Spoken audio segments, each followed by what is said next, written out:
1947ની ઉનાળામાં બ્રિટિશ સામ્રાજ્ય તૂટી પડ્યું અને પાછળ છોડી ગયું એક સત્તાનું શૂન્ય અને હિંસક રીતે વિભાજિત ઉપખંડ. લાખો લોકો વિસ્થાપિત થયા અને વહીવટી તંત્ર વિખેરાઈ રહ્યું હતું. ત્યારે નવી આઝાદ થયેલી ભારત સામે તાત્કાલિક ખતરો ઊભો થયો. રાજ્યના સંપૂર્ણ પતનને રોકવા માટે એક સર્વોચ્ચ કાયદાની જરૂર હતી. એ કાયદાની તૈયારી 1 વર્ષ પહેલાં શરૂ થઈ. 1946માં બ્રિટિશ સરકારે 3 સભ્યોનું એક પ્રતિનિધિ મંડળ મોકલ્યું, જેને કેબિનેટ મિશન કહેવામાં આવ્યું, ભારતને કોન્સ્ટિટ્યુએન્ટ એસેમ્બલી બનાવવામાં મદદ કરવા. આ પ્રપોઝડ એસેમ્બલીનો નકશો બરાબર 389 બેઠકો દર્શાવે છે, જે પ્રોવિન્સીસ અને પ્રિન્સલી સ્ટેટ્સનું પ્રતિનિધિત્વ કરે છે. પણ જ્યારે પાર્ટીશનની રેખા દોરાઈ, ત્યારે નકશો બદલાઈ ગયો. લગભગ 100 બેઠકો અંધારામાં ડૂબી ગઈ, અને 299 પ્રકાશિત બિંદુઓ રહ્યા, જે ભારતના બાકી સભ્યોનું પ્રતિનિધિત્વ કરે છે. આ બાકીના 299 લોકો પર પાર્ટીશનથી વિસ્થાપિત થયેલા કરોડો લોકોને સંચાલિત કરવા અને સુરક્ષિત કરવા માટે એક કાનૂની માળખું ડિઝાઇન કરવાની જવાબદારી હતી.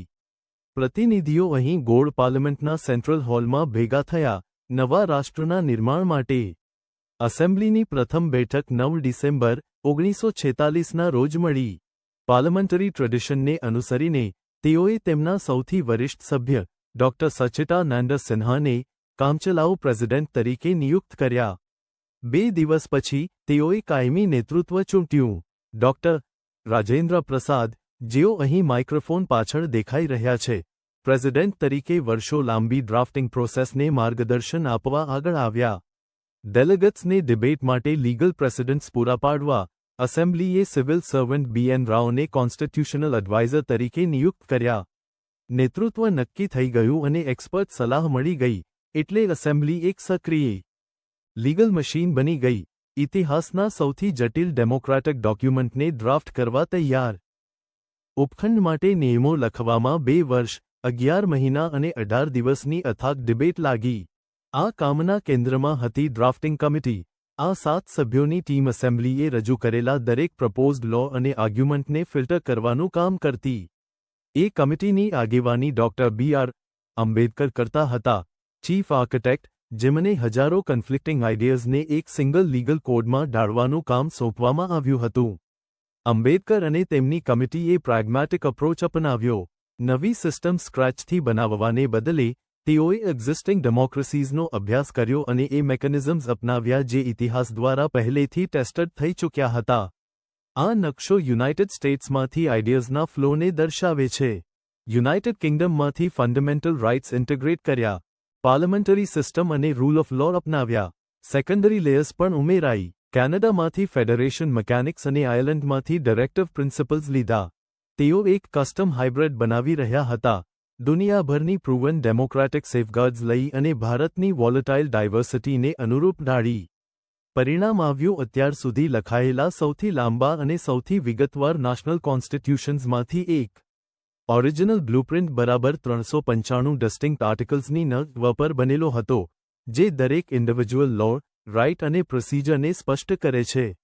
આ કોડને ઓર્ગેનાઇઝ કરવા એ 395 આર્ટિકલ્સને 22 મેજર પાર્ટ્સમાં વહેંચવામાં આવ્યા, અને આ બધાને 8 ફાઉન્ડેશનલ શેડ્યુલ્સ ટેકો આપે છે, જેમાં વધારાની એડમિનિસ્ટ્રેટિવ ડિટેલ્સ છે. આ સ્પેસિફિક એનાટમીએ સ્ટ્રક્ચર પૂરો પાડ્યો નાગરિકોના અધિકારો મેપ આઉટ કરવા અને નવી સરકારની સત્તાને સખત રીતે મર્યાદિત કરવા.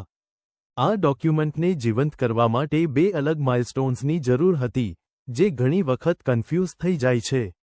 26 નવેમ્બર 1949ના રોજ એસેમ્બલીએ ઓફિશિયલી ફાઇનલ ટેક્સ્ટને એક્સેપ્ટ કરી અને સાઇન કર્યો, અને આ તારીખ હવે કોન્સ્ટિટ્યુશન ડે તરીકે ઓળખાય છે. પછી 26 જાન્યુઆરી 1950ના રોજ ડોક્યુમેન્ટને સંપૂર્ણ લીગલ ઇફેક્ટ મળ્યો, ઓફિશિયલી રિપબ્લિક ઓફ ઇન્ડિયાની સ્થાપના થઈ. આ લીગલ કોડની અંદર એક ક્રુશિયલ ફેલ સેફ છે, જે લોકોને રાજ્ય સામે સુરક્ષિત કરે છે. Article 32 right to constitutional remedies. Doctor આંબેડકરે આર્ટિકલ 32ને સમગ્ર કોન્સ્ટિટ્યુશનનું એબ્સોલ્યુટ હાર્ટ એન્ડ સોલ કહ્યું. આર્ટિકલ 32 દરેક નાગરિકને સુપ્રીમ કોર્ટમાં જવાનો અધિકાર આપે છે, જો તેમના ફંડામેન્ટલ રાઇટ્સનું ઉલ્લંઘન થાય. એ પાવર વિના બુકની બીજી દરેક ફ્રીડમનો કોઈ અર્થ ન રહેત. આજે કોન્સ્ટિટ્યુશન એ એક્ટિવ એન્જિન તરીકે કામ કરે છે. ભારતના ડેલી લાઇફને ગવર્ન કરતી ઇન્સ્ટિટ્યુશન્સને જેનરેટ કરે છે. આ ફ્લોચાર્ટ દર્શાવે છે કે પાવર કઈ રીતે ડેલિગેટ થાય છે. કોન્સ્ટિટ્યુશન ડાયરેક્ટલી કોન્સ્ટિટ્યુશનલ બોડીઝ જેવી કે ઇલેક્શન કમિશનને ક્રિએટ કરે છે અને તેમને ઇન્ડિપેન્ડન્ટ ઓથોરિટી આપે છે.